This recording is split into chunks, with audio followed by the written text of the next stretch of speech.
지난 주간 월화수 3일 동안은 우리 교회가 창립 20주년을 맞이해서 기념 부흥성회를 하나님 앞에 올려드렸습니다.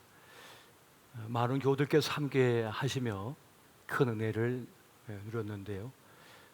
저 또한 개인적으로 창립 20주년을 맞이한 이때에 하나님께서 보내주신 사자 목사님들을 통해서 어떤 메시지를 주실까 하는 그런 기대하는 마음으로 성회에 임했습니다.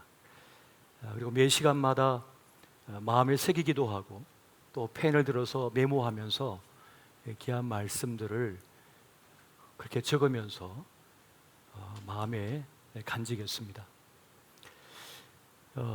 첫째 날은 첫사랑을 회복하라라고 하는 제목의 말씀을 통해서 전에는 참 강렬했던 우리의 믿음이지만은 지금은 차지도 않고 뜨겁지도 않은 미지근한 신앙이 회복하라는, 다시 열정의 신앙을 회복하라는 그런 도전의 말씀을 우리가 받았습니다. 또 그동안 우리가 잊고 살았던 저 북한의 주민들이 우리의 형제라고 하는 사실과 그들의 구원을 위해서 기도를 멈추지 말라라고 하는 그런 도전, 또 하나님의 경고를 또한 우리가 받았습니다. 그들의 구원은 우리의 몫이라고 하는 사실을 다시금 깨닫게 하는 그런 시간이었습니다. 둘째 날은 지금도 멋진 모습이지만은 그것에 멈추지 말고 더 훌륭한 모습으로 성장하고 나아가야 된다라고 하는 그런 도전의 말씀을 통해서 지금도 참 훌륭하지만 더 훌륭한 믿음의 길을 걷는 교회가 되라는 그런 메시지를 통해서 우리가 마땅히 가야 할 그 길이 무엇인가를 다시 한번 생각해보는 그런 시간이 되었습니다. 그리고 마지막 셋째 날에는 범사에 형통하게 하라는 말씀을 통해서 지금 내가 어려움 가운데 있고 때로는 징계받고 있는 듯한 형편 속에 있다 할지라도 하나님의 개입하심이 있다는 것, 그것은 바로 형통의 이유가 된다는 그러한 은혜의 말씀을 우리가 받았습니다. 하나님은 우리를 친자녀로 삼으셨기 때문에 때로는 격려함으로, 위로함으로, 또 때로는 징계함을 통해서 우리를 형통하게 하신다는 그런 말씀을 주신 것이었습니다.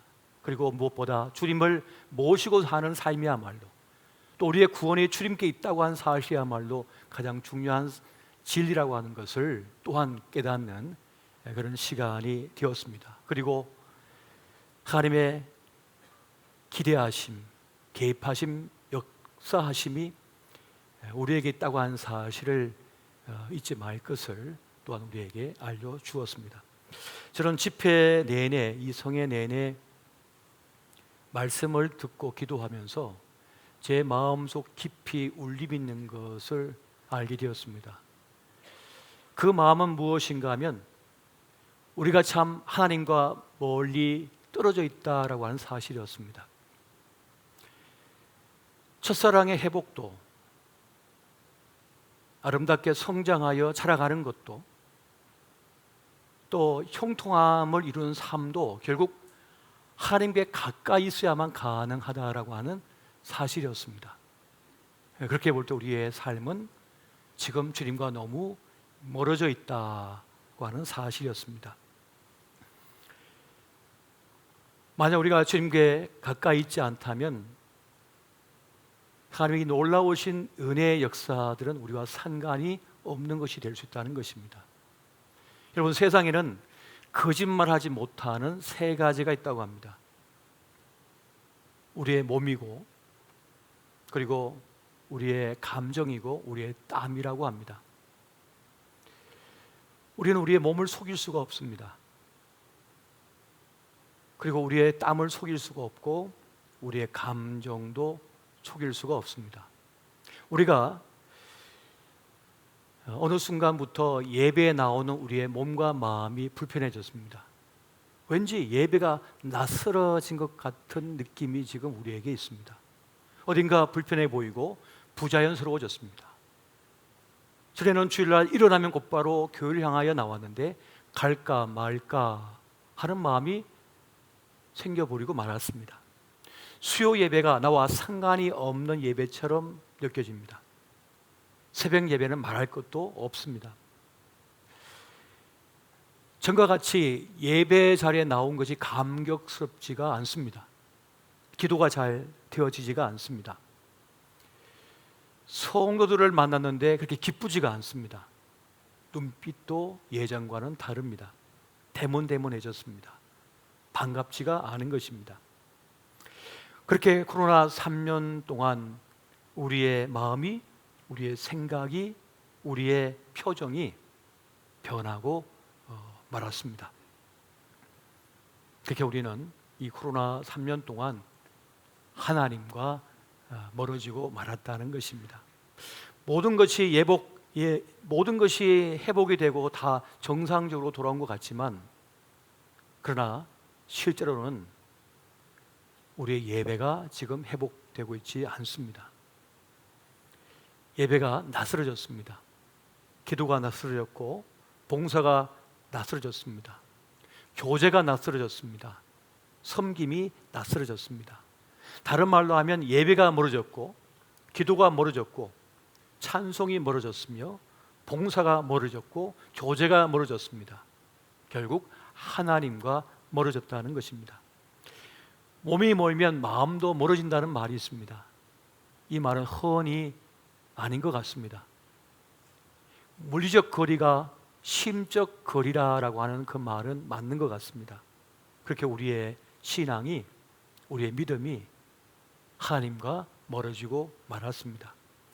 모든 것이 편리해졌고 좋아진 세상에서 교회만이 불편하게 느껴지기 시작했습니다. 예배가 낯설어지고 말았다는 것입니다. 교회는 작아 보이고 세상은 더 크게 보이고 대단하게 보입니다. 이것이 지금 우리의 영적 상태, 우리의 현실이라는 겁니다. 그런 찬송이 있습니다.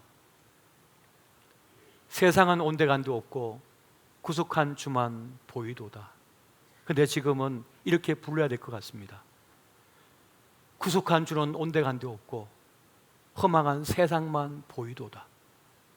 하나님은 보이지 않고 느껴지지 않고 세상만 보이고 세상만 느껴지고 있는 그 형편 속에 우리가 살고 있습니다. 이러한 때 우리가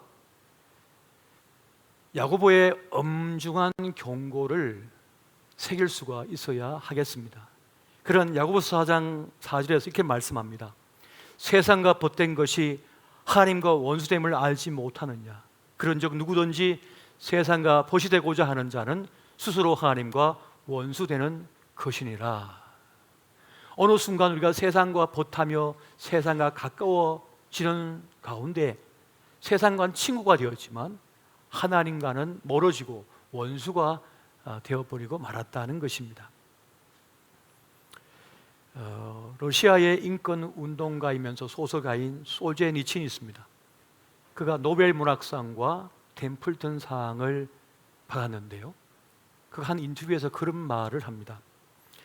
내가 어렸을 때 러시아에 닥친 큰 재난은 사람들이 하나님을 잊어서 무서운 일들이 일어났다고 하신 어른들의 말씀을 들었습니다. 그로부터 그의 50여 년 동안 나는 러시아 혁명사를 연구하는 데 소비했습니다.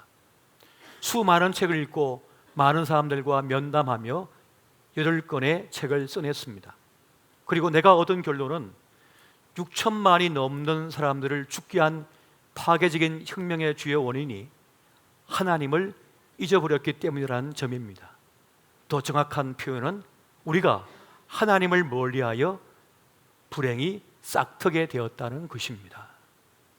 솔제니친이 볼 때 러시아의 참혹한 결과는 하나님을 멀리했고 잊어버렸기 때문이라고 하는 그런 결론을 내리고 있는 것을 보게 됩니다.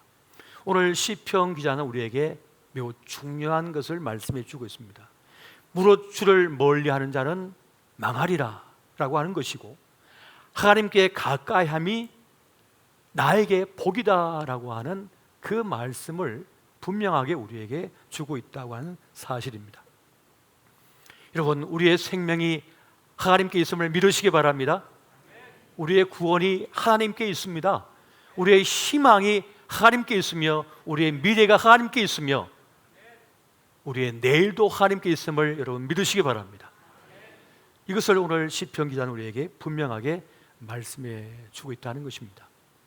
우리가 하나님께 가까이 나아갈 때, 자꾸만 가까이 나아갈 때, 하나님의 영광의 광채 아래 자꾸만 나아가게 되면 우리는 내 속에 내가 만든 것이 아닌 하나님께서 샘솟게 하시는 기쁨과 평안을 누리기 시작합니다. 그래서 내가 만든 것이 아니라 내가 너에게 평안을 주노라 라고 말씀하셨던 것처럼 주님께서 내 안에 샘솟게 하시는 평안이 있다는 것입니다. 그래서 힘든 세상 속에서도 하나님께 가까이 나가면 기쁨을 가진 사람이 될 수가 있습니다. 감사할 것이 별로 없는 세상을 살면서도 나도 모르게 감사하는 마음이 생겨나기 시작합니다. 부하면 부한 대로, 가난하면 가난한 대로 자족하는 능력을 갖추게 되고 그렇게 우리의 삶의 때를 살아가는 그런 은혜를 누리게 된다는 것입니다. 오늘 우리가 회복해야 할 것이 있습니다. 그것은 예수 믿는 재미를 회복하는 것입니다. 하나님 섬기는 그 재미를 회복하는 것입니다. 이것이 오늘 우리가 회복해야 될 매우 중요한 것입니다.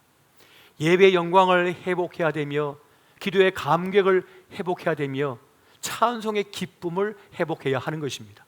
그 섬김의 감동을 다시 우리는 회복해야 하는 것입니다. 지금 말 못할 고민과 엄습한 두려움 때문에 떨고 있는 분들도 계실 것입니다.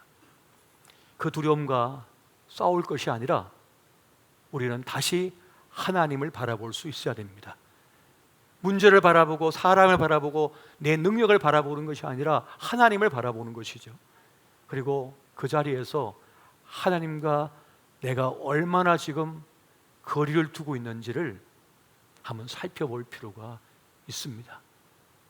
주님은 달려가서 주의 품에 안겨 있었는데 어느 순간 주님과 나 사이의 거리가 멀어졌어요. 이젠 가물가물해요. 주님이 가물가물한 거예요. 그런 상황 속에 우리가 지금 빠져 있다는 것입니다. 사람은 영혼의 불안을 겪게 되면 누군가 나를 꽉 붙들어 주기를 원하거든요. 꽉 안아주기를 바라는 거예요. 그런데 정말 우리를 붙잡아 주고 살려낼 분은 주님밖에 없습니다.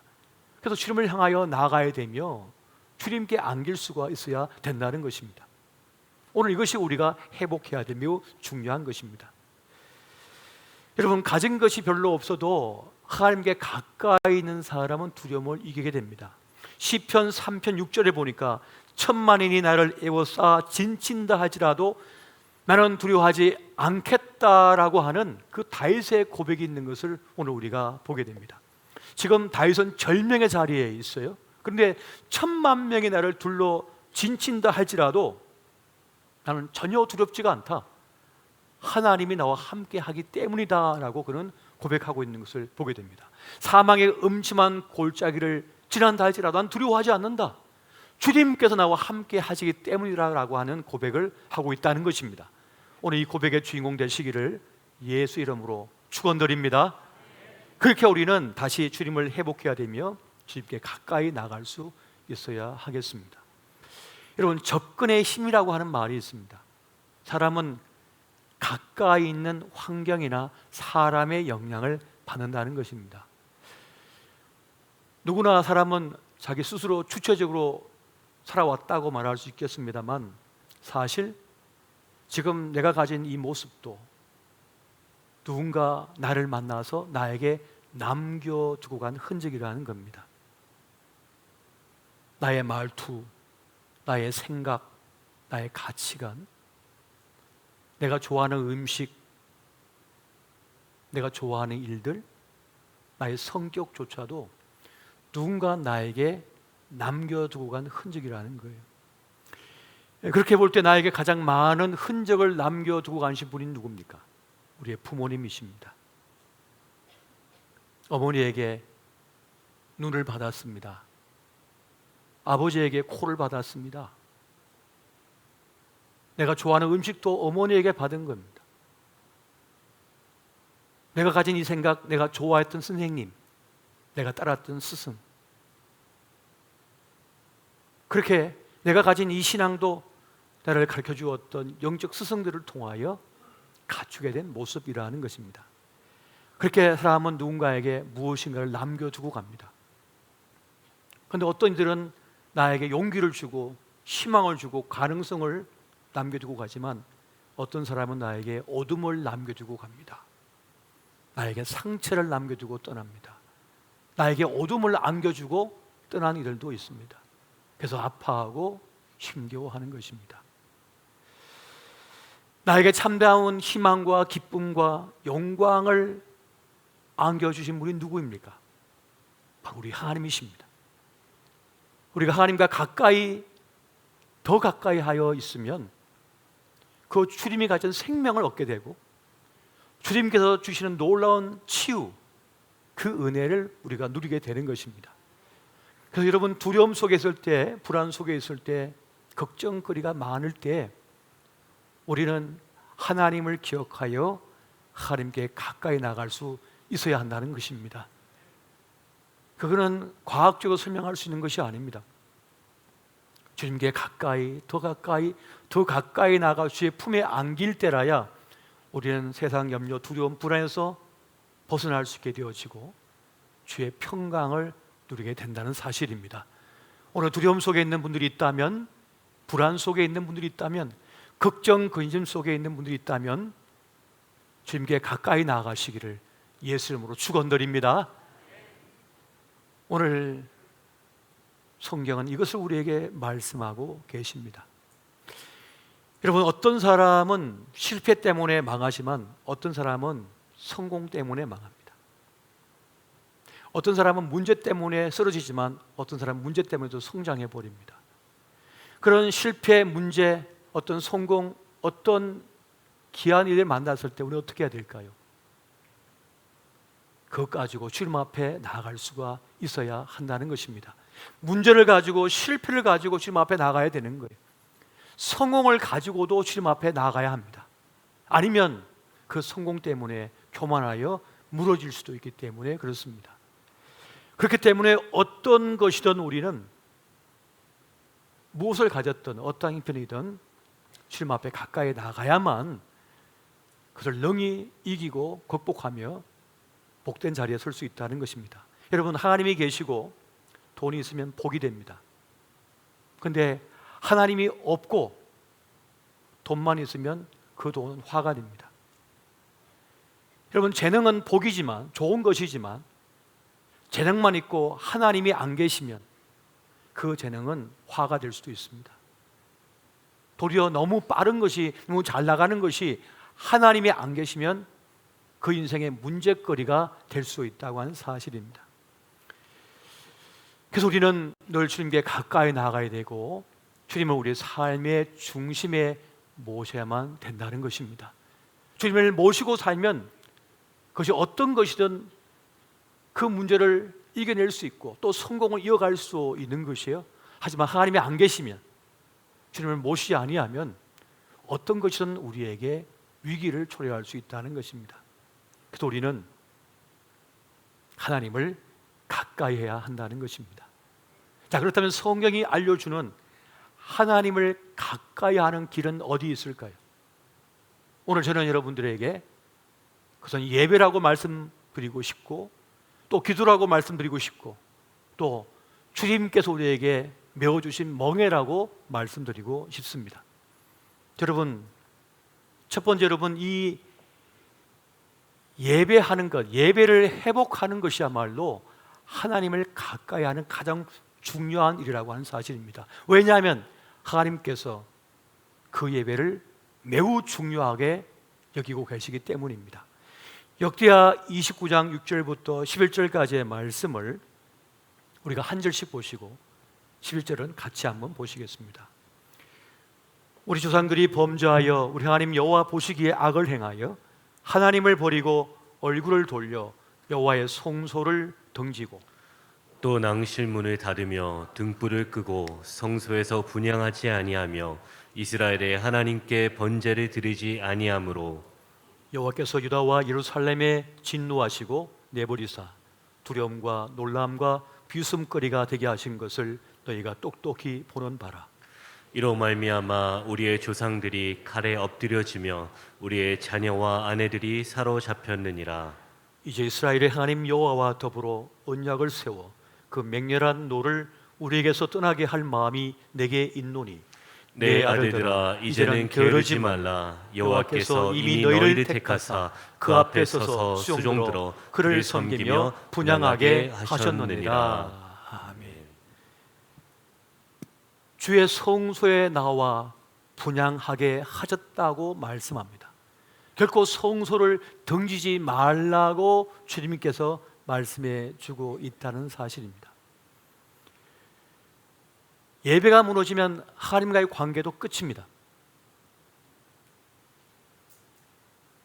예배 없는 교회는 존재할 수 없습니다. 예배 없는 크리스찬은 존재할 수가 없습니다. 불가능한 일입니다. 우리는 우리 자신과 우리 자녀를 살리기 위해서라도 예배를 반드시 회복해야만 하는 것입니다. 여러분, 히스기야 왕은 성경에 등장하고 있는 많은 인물들 가운데 기적을 많이 체험한 사람입니다. 기도의 능력을 체험한 사람이었고 성전에 나와 기도를 가장 많이 한 왕 중에 한 사람이었습니다.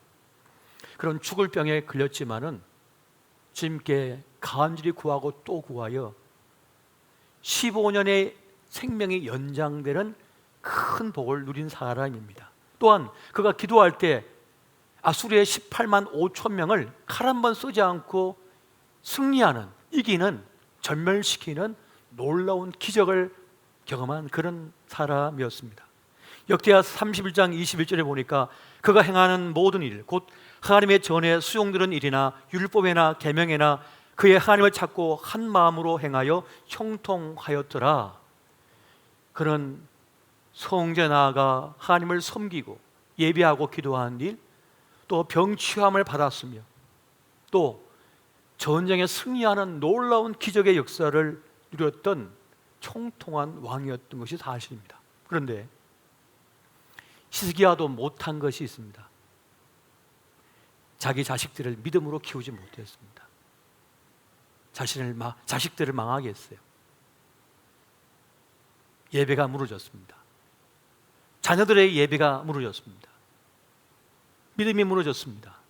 그 결과 어떻게 되었을까요?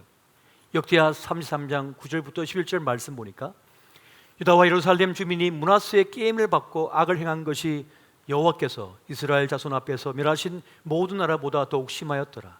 여호와께서 므낫세와 그의 백성에게 이르셨으나 그들이 듣지 아니하므로 여호와께서 아수르 왕의 군대 지휘관들이 와서 치게 하심에 그들이 므낫세를 사로잡고 쇠사슬로 결박하여 바벨론으로 끌고 간지라.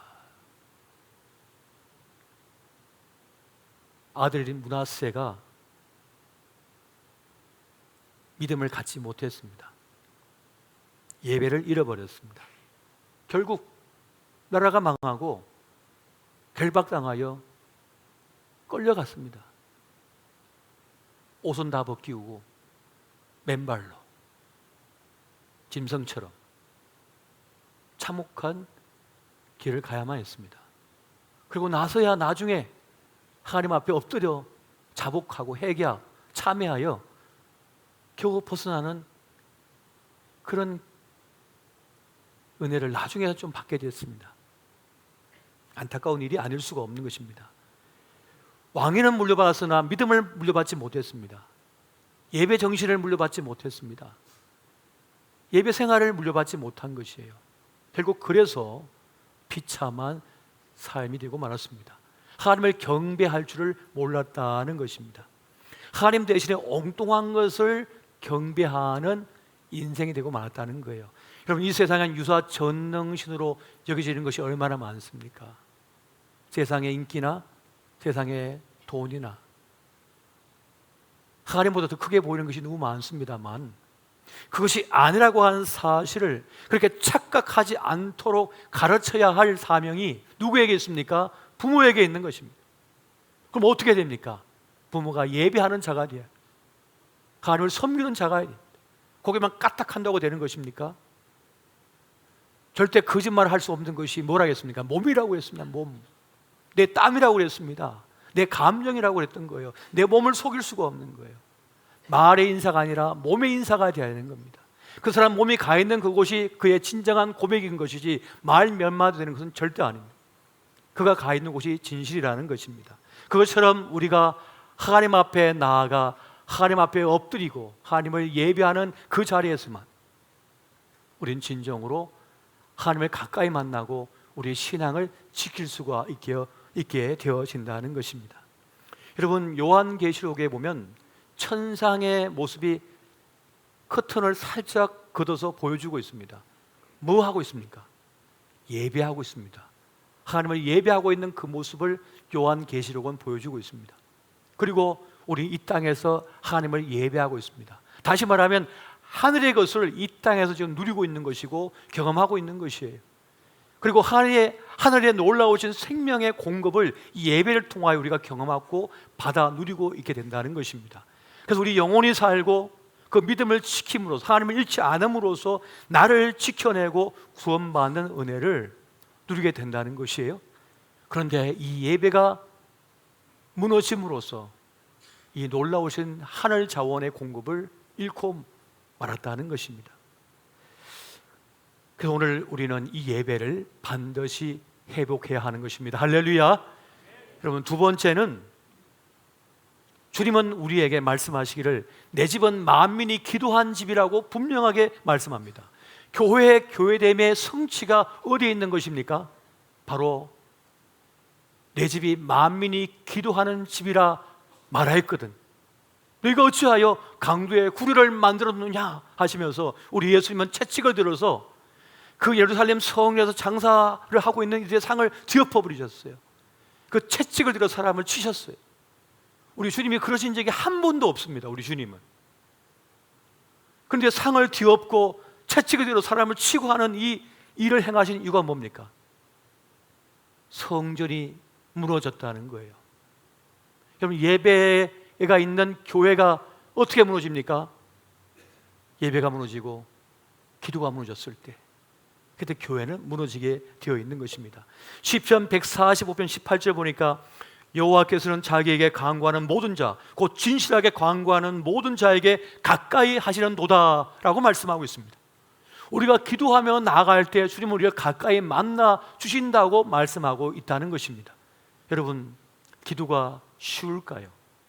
기도는 자기를 부인하시고 자기를 내려놓는 것을 말하는 것인데, 그런데 기도가 쉬운 것이 아닙니다. 물론 운전을 하다가도 잠깐 기도할 수 있습니다. 직장에서 식사할 때 잠깐 기도할 수 있습니다. 또 집에서도 얼마든지 기도할 수 있습니다만, 저도 코로나 확진돼서 격리 기간 동안에 주일 예배를 집에서 드린 적이 있습니다. 영상으로 예배에 참여했는데 기도가 잘 안 되더라고요. 쉽지가 않았어요. 어떤 분들은 말씀합니다. 목사님, 처음에는 정장 갇혀 있고 소파에 앉아가지고 같이 일어섰다가 앉았다가 예배드리다가 그 다음 주에는 파자마 입고 예배드리고 그 다음엔 반바지 입고 드리고 나중에는 배 깔고 누워가지고 구경했습니다. 드라마 보다가 예배 보다가 예배 보다가 드라마 보다가 그랬다는 거예요. 물론 지금 병상에 누워 계신 분들은 정말 절실한 마음으로 예배에 참여할 수 있죠. 또 밀림 오지나 피치 못할 사정으로 어떤 형편 속에 있는 분들은 그렇게 또 예배 드리셔도 충분히 가능하죠. 그러나 모든 것이 갖추어져 있고 모든 것이 편안한 이 상황 속에서 영상으로의 예배는 한계가 있을 수밖에 없습니다. 왜요? 몸의 예배가 되고 있지 못하기 때문에, 내 몸을 바치고 있지 못하기 때문에 그것이 되지 않는다는 것입니다. 오늘 주님께서는 그래서 그 이스라엘 백성들에게 너희 모든 만민들은 내게 나와서 보이라, 보이라라고 말씀하셨던 거예요. 주님은 무소부지하신 분 아닙니까? 하나님은 무소부지하신 분이에요. 그럼에도 불구하고 내게 나와 보이라라고 말씀하셨던 거예요. 몸의 예배를 말씀하고 계셨던 것입니다. 아브라함 링컨이 전쟁 중에 모든 국민들과 군인들에게 금식을 선포한 적이 있습니다. 여러분, 전쟁 중에, 전투 중에 어떻게 군인이 배를 골불 수가 있습니까? 조금이라도 더 먹고 싸워야 되는 거 아니에요? 그런데 링컨은 선언합니다. 1863년 4월 30일 목요일 모든 국민들과 군인들은 금식하라. 금식 기도회를 선포합니다. 금식 기도회를 선포한 거예요. 왜 그렇습니까? 이 전쟁의 승패는 총알 몇 개 달린 것이 아니다. 우리 군대의 숫자의 문제가 아니다. 하나님께서 이기게 하셔야 된다라고 하는 바로 그 선언을 했던 것입니다. 나중에 전쟁에서 승리하고 나서 링컨이 그런 말을 합니다. 우리에게 남군에 있는 로버트 리 같은 장군이 없어 다행입니다. 그렇기 때문에 우리는 기도하였고 하나님께 가까이 나갈 수 있었고 엎드릴 수가 있었습니다. 그래서 우리는 이길 수가 있었습니다. 여러분, 기도가 능력임을 여러분 명심하시기 바랍니다. 우린 기도를 다시 회복해야 되며 주의 성소에 나와 엎드리는 그 몸의 기도를 우리는 결코 잊지 말아야 할 것입니다.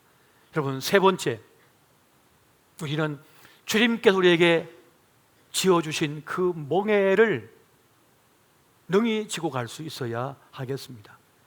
우리 각자에겐 하나님께서 메워주신 그 멍에가 있어요. 세상적으로 볼 때는 이 멍에가 하찮아 보입니다. 보잘것없어 보이고 불편해 보여요. 나에게 맞지 않은 옷 같기도 해요.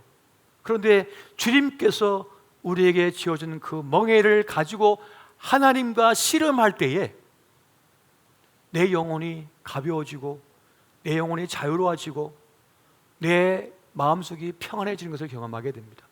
세상 근심, 걱정, 염려에서 짓눌려 있던 내가 자유함을 느끼는 그런 경험을 하게 된다는 것입니다. 그런데 사람들은 하나님께서 메워주신 멍에를 짊어지고 싸움하는 것이 아니라 세상 것만 짊어지고 싸우려고 그래요. 그러면 숨이 막힙니다. 그러면 지쳐버립니다. 다 헛되게 느껴져요. 내가 이거 하려고 그렇게 공부했나? 내가 이렇게 살려고 살아왔나? 내가 이 꼴 보자고 그렇게 자식들 키우려고 애썼나? 그런다고. 헛헛함밖에 없는 거예요. 부질없는 것밖에 안 보이는 거예요. 그런데 하나님의 멍에를 내가 짊어지고 마음의 부담감도 되고 영적 중압감도 느끼지만 그 멍에를 짊어질 때 내 영혼이 자유함을 느낍니다. 왜요? 그건 거룩한 것이니까, 하나님의 것이니까. 하나님께서 말씀하기를 나와 함께 일하자, 나와 함께 멍에를 매자, 교리소에 소가리여서 멍에를 함께 매자. 여러분, 교리소 보셨습니까? 멍에가 2개잖아요. 소가 2마리가 같이 가는 거예요. 주님께서 멍에를 짊어지시고는 나에게 주시면서 같이 이 멍에를 짊어지고 가자 하면서 같이 가자는 거예요. 그렇게 주님과 함께 걷는 걸음. 여러분, 가장 행복한 여행은 동반자가 좋아야 된다면서요. 산 넘든지 물 건너든지 우리 주님과 함께 걷는 그 걸음은, 그 산길은 얼마나 축복일까요? 그렇게 가야 된다는 것입니다. 그러면 여러분, 주님께서 우리에게 메워주신 그 멍에를 소중히 여기시기 바랍니다. 그것을 사모하며 나갈 때 지난날의 고통과 아픔에서 벗어나고 세상에서 자유해지는 나를 경험할 수 있게 되어진다는 것입니다. 그리고 그 멍에가 나를 성숙하게 만들고 나를 아름답게 만들고, 그리고 그것이 우리의 면류관이 됩니다. 그것이 면류관이 되는 거예요. 그 여러분, 저도 요즘 느낍니다만 세상의 세월이 너무 빠르더라고요. 나라에서 뭐 2살 줄여준다고 하는데 그래도 속도가 너무 빨라요. 너무 빨라요. 너무 빨라. 어느 날 보니까 우리 애가 언제 이렇게 큰다 싶더라고요. 그리고 어느 날 보니까 곁에 있던 장로님이 안 보이시는 거예요. 곁에 계시던 권사님이 안 보이시는 거예요. 집사님이 안 보이시는 거예요. 하나님께서 부르셨어요. 너무 빨라요, 세월이. 너무 그냥 순식간에 지나가요. 어떻게 해야 됩니까? 주님께 가까이 나아가 주님과 함께하고 주님과 함께 보조 맞추며 나갈 때 우리는 세월의 무상함과 헛헛함과 아픔도 슬픔도 문제도 이겨낼 수 있음을 여러분 기억하시기 바랍니다. 그러니까 하나님께 가까이 나가는 저와 여러분 되시기를 예수 이름으로 축원드립니다.